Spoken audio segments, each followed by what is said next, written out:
Elon মাস্কের সাথে আমাদের প্রধান উপদেষ্টা একটি বৈঠক হয়েছে, অর্থাৎ ভিডিও কনফারেন্স হয়েছে বা টেলিফোনে এরকম একটা বক্তব্য পাওয়া যাচ্ছে খবর, কিন্তু এটি খুব বেশি কনফার্ম করা যাচ্ছে না যে ফোনটা কে করেছে, ডক্টর ইউনূস করেছেন নাকি ইলন মাস্ক করেছেন, এবং সবচেয়ে বড় বিষয় যে কি বিষয়ে আলোচনা হয়েছে।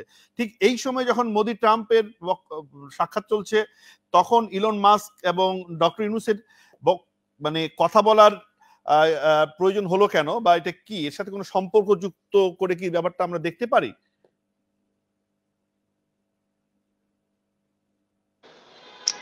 দেখুন, এটা খুব ইন্টারেস্টিং একটা সাগা। ইলন মাস্ক ট্রাম্পের ঘনিষ্ঠ পার্টনার সকল অর্থে, এবং আপনার মোদি মহোদয় তিনি ট্রাম্পের সঙ্গে বৈঠকের আগে ইলন মাস্কের সঙ্গে বৈঠক করেছেন। সেই বৈঠকে ইলন মাস্কের গার্লফ্রেন্ড, ইলন মাস্কের শাবক যারা টডলার, তারা উপস্থিত ছিলেন, এবং সঙ্গে শাবকদের ন্যানি যিনি গভর্নেন্স তিনি ছিলেন।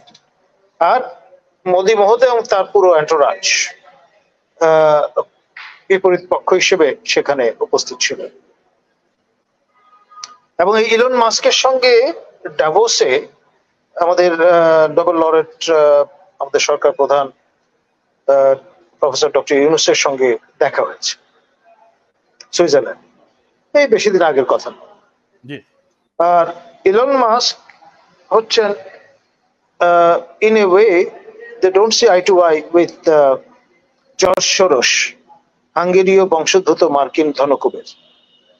জর্জ সোরসের পুত্র আমাদের বাংলাদেশ নিয়ে মাথা ঘামিয়েছেন, এবং তার একটা ভূমিকা আছে সোরস ফাউন্ডেশনের, এবং আপনার ইউএসএআইডির যে পরিমাণ অর্থ বাংলাদেশে পাম্পড ইন হয়েছে সেই নিরিখে।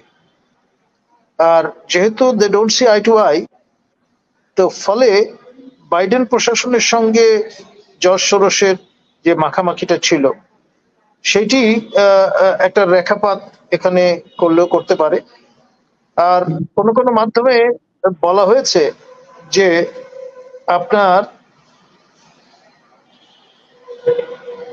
ইলন মাস্কের সঙ্গে প্রফেসর ইউনূসের যে ফোনালাপ কিংবা ভিডিও কনফারেন্স হোয়াটএভার ভার্চুয়াল যোগাযোগ, পুরোটাই নেহাত ধাপ্পাবাজি, এবং ফ্যাক্ট চেক করে কোথাও সেটা পাওয়া যায়নি। সেই জন্যই ধোঁয়াশাটা তৈরি হয়েছে, কে কাকে ফোন করেছেন, কে ইনিশিয়েটিভ নিয়েছেন ইত্যাদি। যেহেতু মোদির সঙ্গে ইলন মাস্কের একটা বৈঠক হয়েছে, সুতরাং সেটাকে পাল্লা দিয়ে একটা কিছু বলতে হবে, সেই চিন্তা থেকে হয়তো এটি উৎসরিত হয়েছে। আপনি খেয়াল করে দেখেন, ফ্রেঞ্চ প্রেসিডেন্টের সঙ্গে যত রকমের আন্ডারস্ট্যান্ডিং আছে ফ্রেঞ্চ অ্যাডমিনিস্ট্রেশনের সঙ্গে, সেটা কিন্তু মোদির এবং ইন্ডিয়ার হয়েছে, কিন্তু মাঝখান দিয়ে ওই করমর্দন না করার একটা ছবি আমাদের এখানে হাইলাইট করা হয়েছে, যেটি আমার কাছে মনে হয়েছে স্থূল সাংবাদিকতা, চিপ, মানে সস্তা আপনার ইস্যু নন ইস্যুকে ইস্যু বানানোর একটা চেষ্টা, বই অন্য কিছু নয়। তো এই জাতীয় বিষয় আমাদের কিন্তু এড়িয়ে চলা ভালো, কারণ হলো জনমনে সঠিক তথ্যটি দিয়ে পরিবেশন করাটা জরুরি, এবং ভুল একটা ইমপ্রেশনের মধ্যে সমগ্র জাতিকে রেখে মৌতাতে থাকলে পরে দেখা যাবে যে সামনে দিয়ে সূচ গেলে পরে আমরা মুঠ করে ধরছি, আর পেছন দিয়ে হাতি চলে গেলে কোনো খবর থাকছে না। এই রকমের আপনার ক্রিটিক্যাল মাস আর যাই হোক সেভাবে তৈরি হয় না এই প্রক্রিয়া। ধন্যবাদ স্যার আপনাকে অসংখ্য, যে তথ্য অপতথ্য, কোনটি গুজব কোনটি সত্য, এটি নিয়ে এক ধরনের বিভ্রান্তির মধ্যে আসলে আমরা আছি, বরাবরই আছি, এবং সেটি আসলে এই ধোঁয়াশা কমছে না আমাদের তথ্য জগতের ক্ষেত্রে। আমরা যারা সাংবাদিকতার সাথে সংশ্লিষ্ট আছি তারাও কিন্তু এক সংকটের মধ্যে আছি। স্যার আপনাকে ধন্যবাদ।